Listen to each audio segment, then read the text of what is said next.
Good morning विद्यार्थियों। आज हम अपने नए अध्याय प्रसंग के बारे में अध्ययन करेंगे। तो देखिए, आज का हमारा जो प्रकरण है कक्षा 10 के विद्यार्थियों के लिए, जो बोर्ड के अनुसार अति महत्वपूर्ण और कई बार इसमें से बहुत अच्छे अच्छे प्रश्न पूछता है। तो आज हम इसके बारे में अध्ययन करेंगे और वो है वाच्य।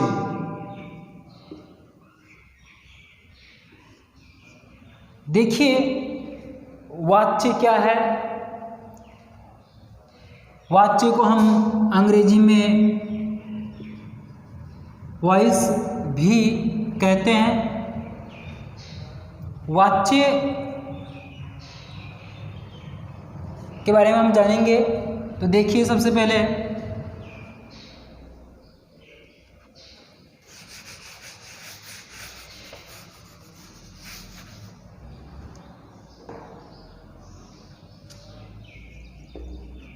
परिभाषा। तो देखिए, वाच्य किसे कहते हैं? क्रिया के उस रूपांतरण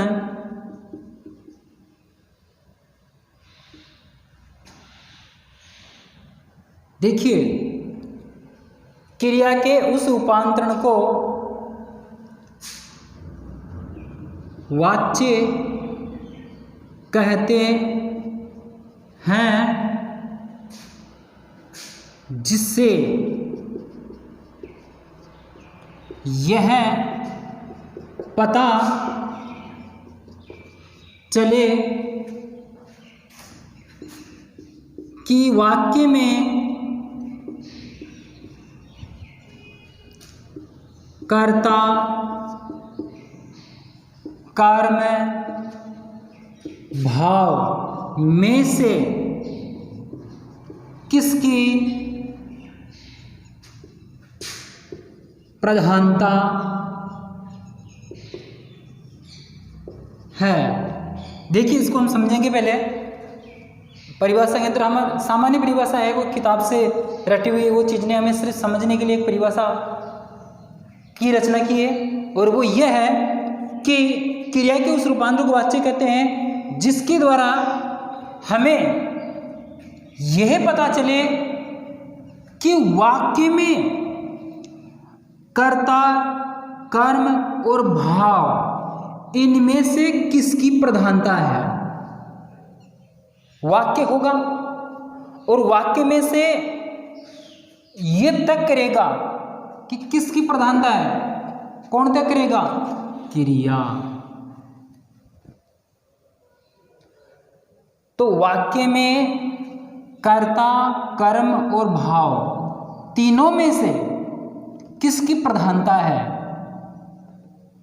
बस ये तय करने वाला क्रिया है, और इसी प्रक्रिया को वाच्य कहते हैं। सीधी सादी बात यह है।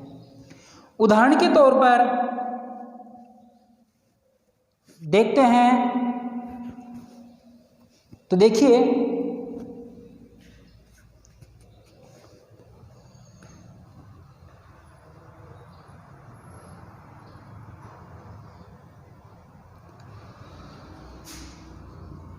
मैं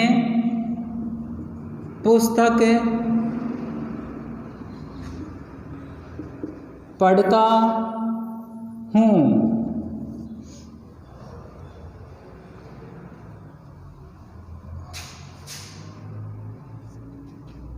कर्ता कर्म और क्रिया, ये क्रिया का कर्ता कौन है? मैं। पढ़ता क्या है? पुल्लिंग। मैं भी क्या है? पुल्लिंग। अर्थात कर्ता के अनुसार क्या है? क्रिया। कर्ता के अनुसार क्या है? क्रिया। तो प्रधानता क्या हुआ? कर्ता। तो यहां पर समझने की बात यही है, आगे और समझाएंगे, पहले एक बार देखते हैं। इस परिभाषा को समझने के लिए एक चीज नोट कर सकते हैं। वो चीज क्या है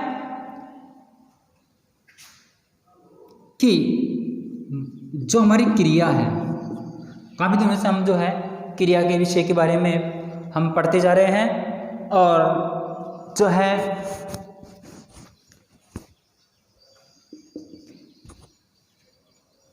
यहाँ पर समझने की बात क्या है कि ये क्रिया है किसके अनुसार है? किसके अनुसार है? क्रिया किसके अनुसार है? यदि कर्ता के अनुसार है तो कर्तृ हो जाएगा, यदि कर्म के अनुसार है कर्मवाच्य, यदि भाव व अनुसार है, जो क्रिया अपने आप में होती है भावानुसार, भाववाच्य हो जाएगा। बस इसको हम ऐसे भी समझ सकते हैं। तो देखिए,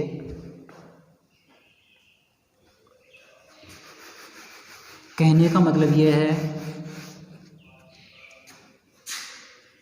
क्रिया का लिंग, वचन, पुरुष किसके अनुसार है? क्रिया का लिंग, वचन, पुरुष जो है वो किसके अनुसार है?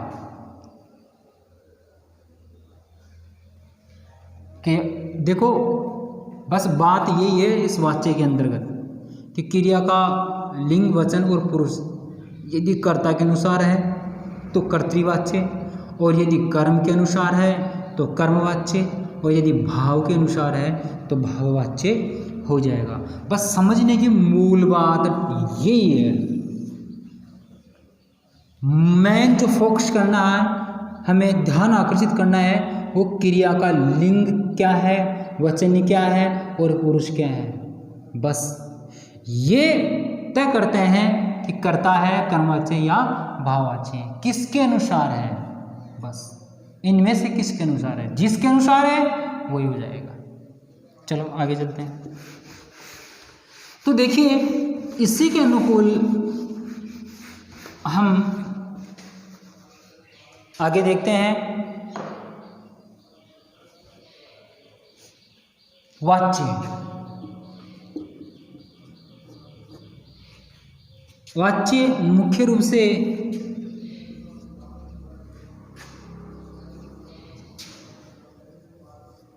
तीन प्रकार से माने गए हैं। कौन कौन से हैं? कर्तृवाच्य, कर्मवाच्य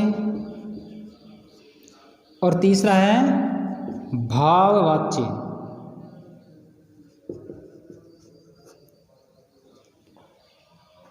कर्तृवाच्य, कर्मवाच्य और भाववाच्य, वाच्य के तीन प्रकार या भेद जो है वो बताए गए हैं और तीनों आपके सामने पेश है। तो देखिए, सबसे पहले हम कर्तृवाच्य के बारे में अध्ययन करेंगे, उसके बाद में कर्मवाच्य के बारे में और उसके बाद में भाववाच्य के बारे में हम अध्ययन करेंगे। तो देखिए, सबसे पहले कर्तृवाच्य, पहला जो टॉपिक है वो है कर्तृवाच्य।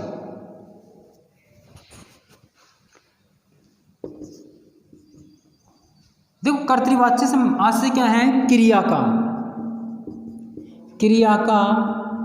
कर्ता के अनुसार रूप बदलना, या समझने की बात क्या है? क्रिया का कर्ता के अनुसार रूप बदलना,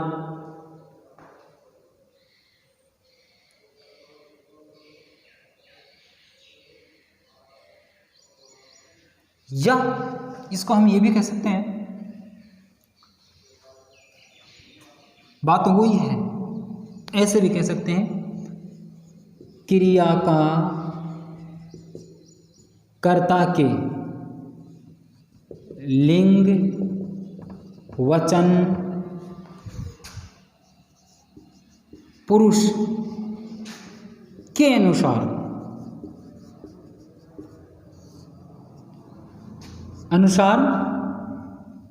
रूपांतरण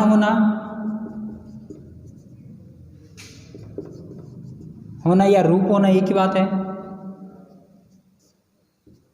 या बनना भी कह सकते हैं। कर्तृवाच्य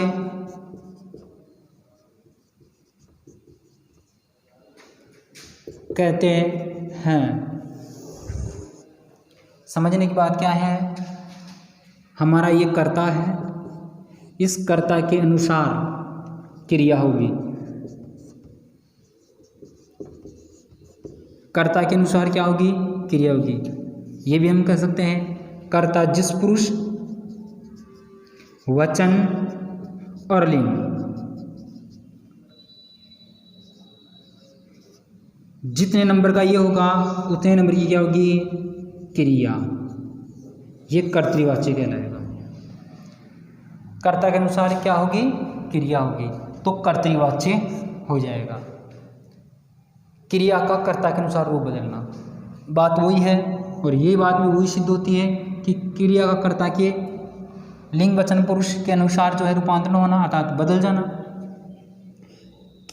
कर्ता किस पुरुष का है, किस वचन का है और किस लिंग का है, उसी पुरुष वचन लिंग की क्या होगी, क्रिया कर्ता के अनुसार। तो यहाँ पर सीधा क्या हो जाएगा, कर्तृवाच्य। इसी प्रकार हम आगे बढ़ते हैं और उदाहरण अनुसार समझते हैं इस वाक्य को।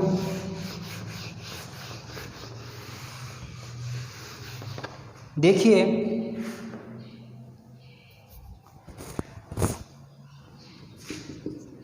पुरुष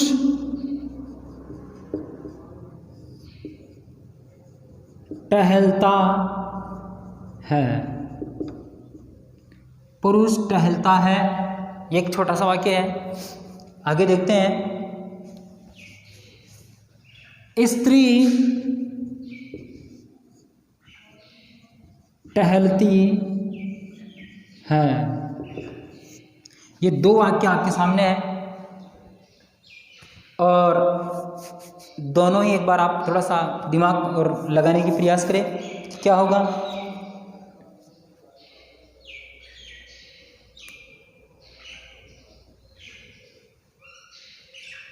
देखिए, एक नोट करने की बात क्या है,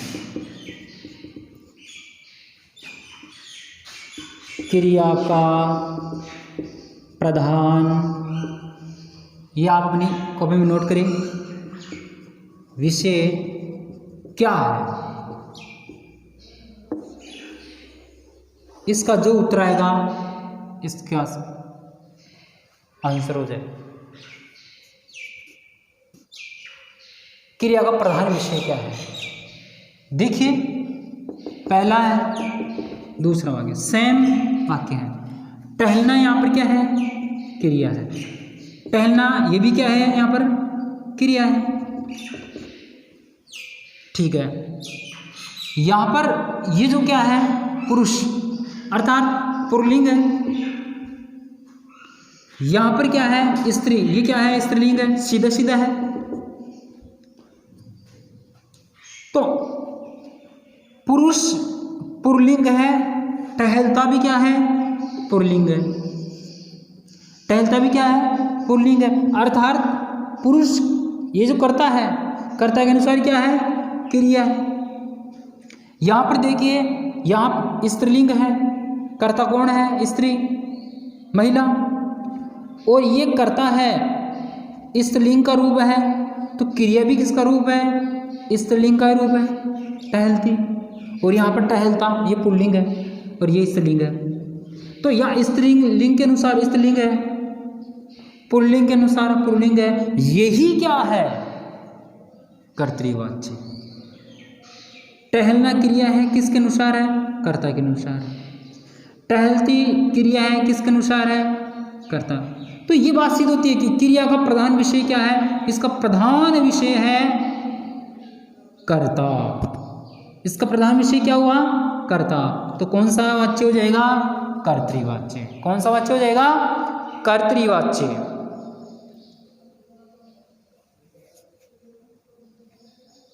तो देखिए, मैं पुस्तक पढ़ता हूँ। मैं पुस्तक पढ़ता हूँ। एक छोटा सा वाक्य है, आप एक बार प्रयास करें कि क्या होगा, किस प्रकार होगा।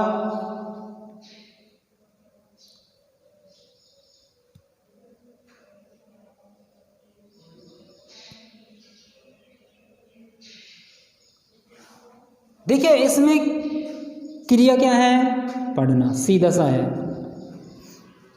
कौन पढ़ रहा है? मैं नाम करता। क्या पढ़ रहा है? पुस्तक। ये कर्म है, ध्यान रखना। अच्छा, इस वाक्य में ये भी ध्यान रखना, सकर्मक अकर्मक दोनों चलते हैं भाई। सकर्मक और अकर्मक वाक्य दोनों ही विद्यमान होते। देखिए, अकर्मक देखिए, यहाँ पर सकर्मक देख लीजिए। तो मैं नाम कौन है? मैं नाम करता है। पुस्तक अपने आप में अपने स्थान पे जो कर्म है वो यथावत है, लेकिन पढ़ता है, ये क्रिया है। मैं के अनुसार क्या है? क्रिया। मैं कर्ता के अनुसार क्या है? क्रिया। या यूं भी कह सकते हैं कि क्रिया के अनुसार क्या है? कर्ता। लेकिन कर्ता के अनुसार क्या होती है? क्रिया। तो जिस पुरुष वचन में कर्ता का जो पुरुष वचन है वही पुरुष वचन क्या है? क्रिया का है। तो पढ़ता मैं, इसका प्रधान विषय क्या हो गया? मैं। मान लीजिए यहाँ पर बहुवचन होता तो क्रिया भी किसकी होती? बहुवचन की होती। यहाँ पर एक वचन है तो यहाँ पर भी क्या होगा? एक वचन ही है। यहाँ अन्य पुरुष होता तो अन्य पुरुष भी हो जाता। तो इसी प्रकार ये जो क्रिया का प्रधान विषय क्या हुआ? मैं नाम। बस यही बात समझने की है। इसी को कर्तृवाच्य कहते हैं। तो बात हमारी सिद्ध होती है कि क्रिया का प्रधान विषय क्या है? क्रिया का प्रधान विषय है कर्ता है, तो कर्तृवाच्य हो गया। तो कर्तृवाच्य में कर्ता के अनुसार ही क्रिया का होना, ये शॉर्ट एंड स्वीट है। इसको हम कह सकते हैं, अर्थात कर्ता के अनुसार लिंग, वचन और पुरुष। कर्ता के अनुसार लिंग, वचन, पुरुष, उसी पुरुष वचन की क्या होगी? क्रिया। पुरुष वचन लिंग जो है उसकी क्या होगी? क्रिया। कर्ता के अनुसार हो तो कर्तृवाच्य हो जाएगा। बस यही बात समझने की है।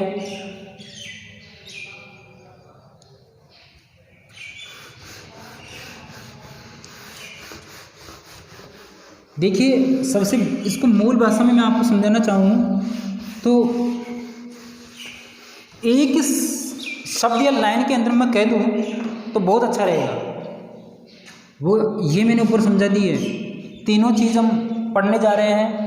पहली चीज़ का हमने अध्ययन कर लिया है, ये इस पहली चीज़ का। दूसरी और तीसरे का अब हम जो है अध्ययन करेंगे। तो मैं पहले भी ये बात बताई थी, अब फिर से इस बात को दोहरा रहा हूँ कि कर्ता के अनुसार, यानी ये जितने नंबर के होंगे उतने नंबर की क्या होगी? क्रिया होती है। ये जितने नंबर का होगा उतने नंबर का, ये जितने नंबर का होगा, इनके अपने अपने नंबरों के अनुसार यदि ये होती है तो जिसका जो नंबर होता है वो वही वाच्य हो जाता है। शॉर्ट एंड स्वीट परिभाषा इसकी यही है समझाने के लिए बस। या हम कई बार जैसे संस्कृत में कहते हैं कि कर्ता जिस पुरुष वचन लिंग का होता है उसी पुरुष वचन की क्या लगाई जाती है? क्रिया। बस वही बात है। यदि कर्ता के अनुसार होता है तो कर्तृवाच्य हो जाएगा, यदि कर्म के अनुसार होता है क्रिया तो कर्मवाच्य हो जाएगा, यदि भावानुसार है वस्तु भाववाच्य हो जाएगा। अभी हमने पहला पढ़ा। दूसरा विषय हमारा है कर्मवाच्य। दूसरा जो हमारा विषय है वो है कर्मवाच्य।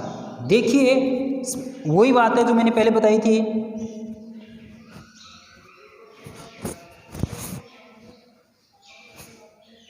और वही बात यहाँ पे सिद्ध है। क्रिया के, यदि हम परिभाषा लिखे तो क्रिया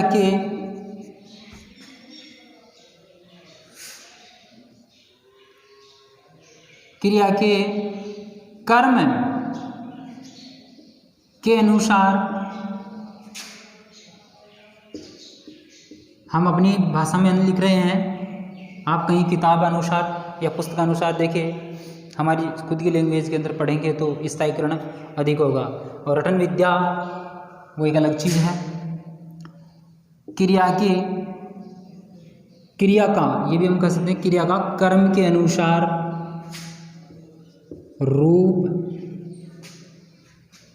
रूपांतरण होना या बनना, अर्थात ये तो मैंने शॉर्ट में लिखा है अपने शब्दों में, अर्थात कर्म के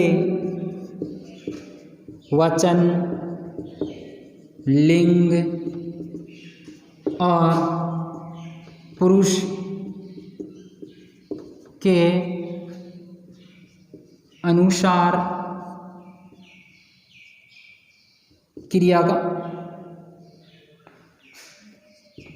का रूप होना ही कर्मवाच्य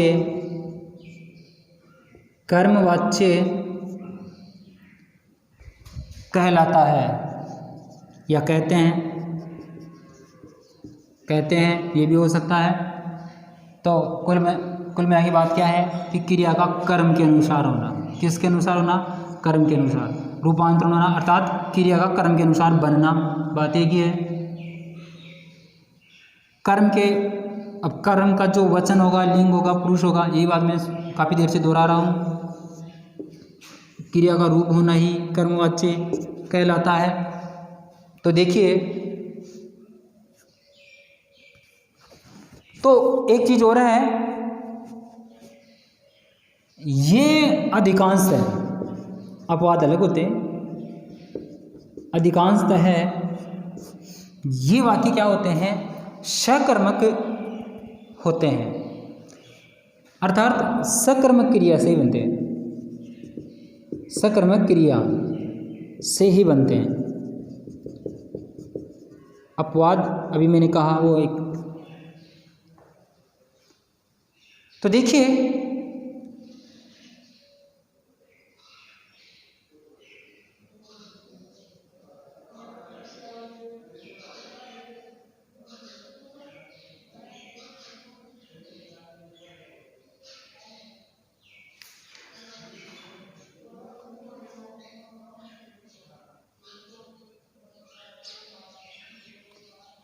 मेरे द्वारा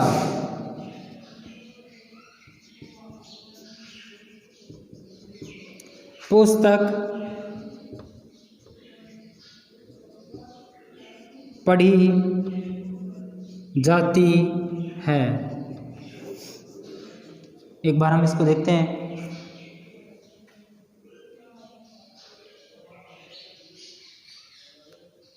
मेरे द्वारा पुस्तक पढ़ी जाती है।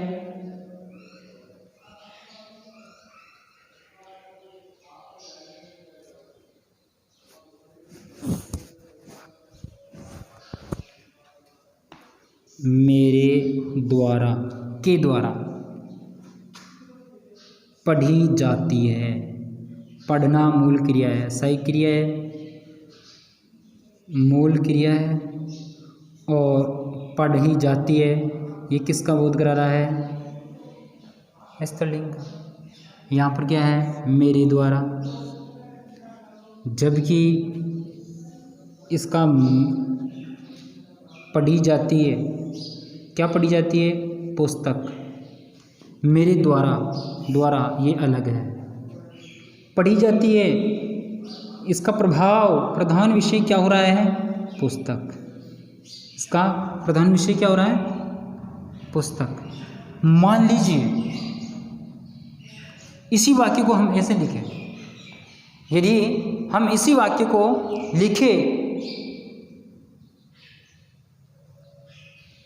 मेरे द्वारा पुस्तक पढ़ा जाता है, तो पढ़ा जाता है ये वो वाक्य होता है जो विलोम होता है, यानी उल्टा होता है, वो गलत होता है।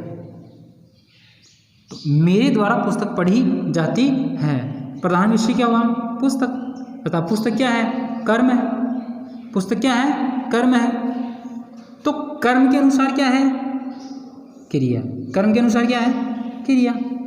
देखते हैं आगे।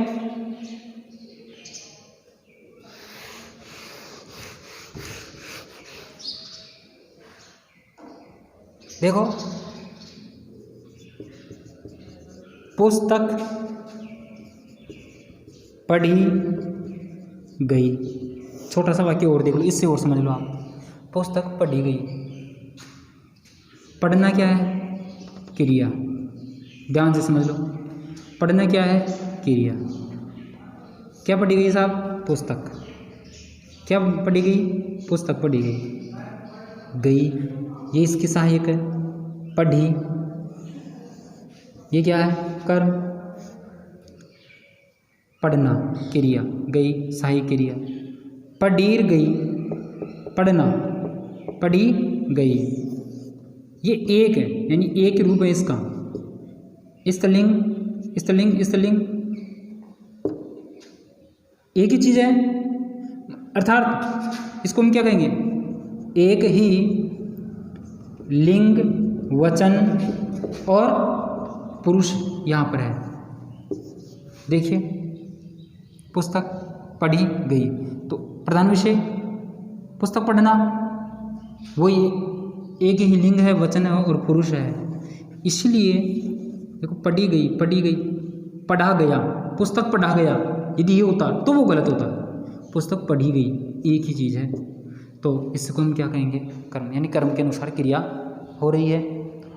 एक और देख लीजिए, नहीं समझ में आया तो, आम खाया गया।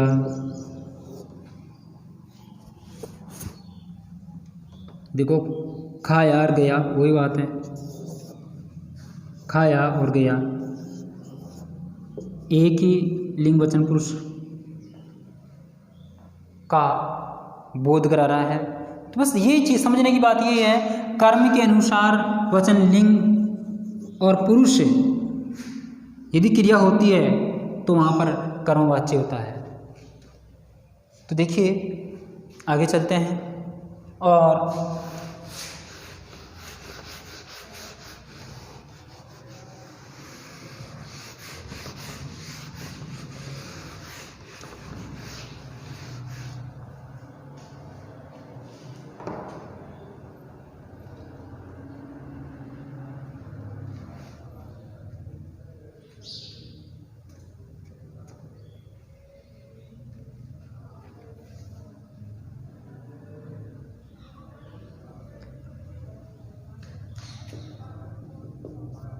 तीसरा हमारा जो था वो था भाववाच्य।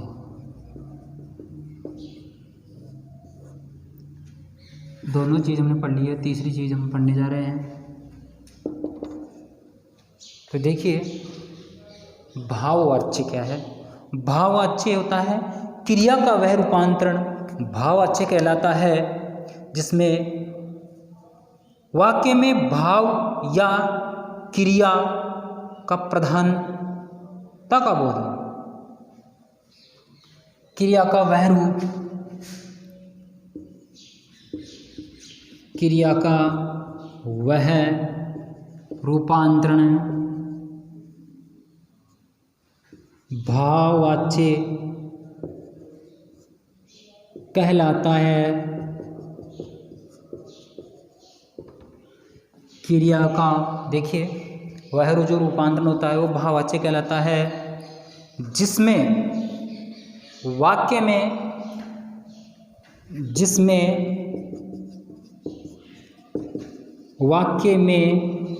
भाव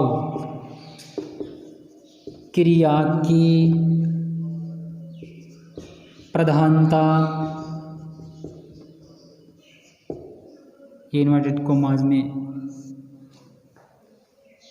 समझने की बात है, जिसमें वाक्य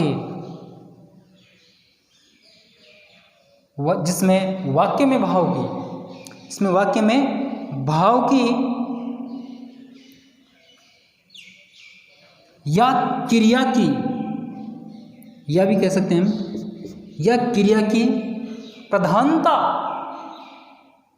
कब हो, या तो भाव की या क्रिया की प्रधानता का बोध हो, उसे भाववाच्य कहते हैं। मीन्स यहाँ पर कहने का भावार्थ ये है कि क्रिया का जो प्रधान विषय है, क्रिया का जो प्रधान विषय है वह है भाव। या भाव कब निकलेगा, जब क्रिया की प्रधानता हो, क्रिया की खुद की प्रधानता होगी, ये हम कह सकते हैं। क्रिया की स्वयं की, ये समझने के लिए स्वयं की प्रधानता, बस ये बात मैं आपको समझाने के लिए कह रहा हूँ कि वाक्य होगा और वाक्य में कर्ता कर्म का कोई रोल नहीं होगा, भाव अर्थात क्रिया का स्वयं का अपना एक भाव प्रदर्शित होगा, अपना खुद का भाव जो है वो एक प्रधान विषय होगा, और वहाँ जो है वो क्या होगी, भाववाच्य होगा। तो देखिए, और यह वाक्य, ये नोट करने की बातें हैं कुछ, अधिकांश है, अपवाद वही बात अलग है, अधिकांश है, अधिकांश है, यह वाक्य निषेधार्थक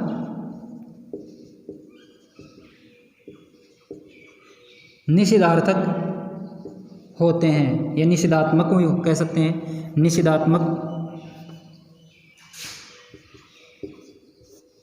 निषेधार्थक या निषेधात्मक एक बात है, होते हैं अर्थात नकारात्मक होते हैं। अधिकांशतः ये वाक्य जो है या वाच्य जो है निषेधात्मक होते हैं, और क्रिया जो है सदैव पुल्लिंग होती है, क्रिया सदैव पुल्लिंग में होती है। ये कुछ चीज़ें ध्यान में रखने की बातें हैं। फिर हम आगे चलते हैं और एक उदाहरण देखते हैं। उससे खाया नहीं गया, उससे खाया नहीं गया। वाक्य को समझे एक बार और स्वयं ही इसका निर्धारण करें कि जो है ये वाक्य कहाँ तक भावार्थ सिद्ध करता है। देखिए एक बार,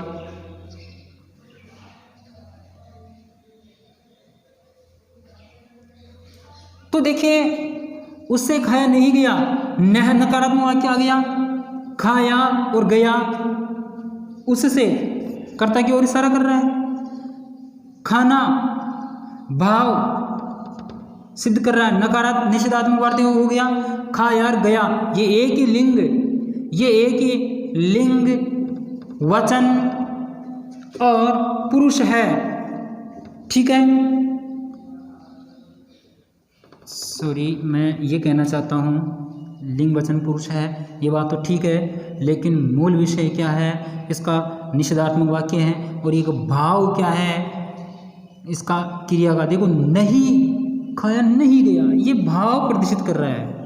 खाया नहीं गया, ये भाव उससे खाया ही नहीं गया, ये भाव की ओर इशारा कर रहा है, तो ये भाववाच्य है। ठीक है, तो मुझसे चला नहीं जाता, मुझसे चला नहीं जाता। तो देखिए मुझसे चला नहीं जाता, फिर वही ना निषेधात्मक अर्थ क्या क्या है, चलना नहीं जा। अब वो क्या आदमी कह रहा है कि वो थक गया बेचारा, वो कह रहा है कि चला, ये जाता क्रिया है जाना, लेकिन नहीं चला जाता। चलना तो क्रिया है, मूल क्रिया, जाता सहायक क्रिया है, लेकिन वो कहता नहीं चला जाता। नहीं, क्रिया का मूल विषय क्या है, क्रिया का मूल विषय क्या है, नहीं। अर्थात क्रिया अपने आप में क्या कर रही है, नकारात्मक सिद्ध कर रही है, अपने आप के भाव पर ही क्या कर रही है, वो प्रधानता कर रही है, अपने भाव के ऊपर ही आश्रित है। इसलिए ये क्या कहलाएगी, भाववाच्य क्रिया। क्या कहलाएगी, भाववाच्य क्रिया। मेरे अनुसार, मैंने जहाँ तक मेरी दृष्टिकोण है, ये जो बातें मैंने बताई सभी समझ में आएगी और साधारण तरीके से मैंने बताई है और समझ में से बच्चों की आई होगी। ये मेरा प्रयास है और अब हम अगली क्लास में अध्ययन करेंगे। धन्यवाद।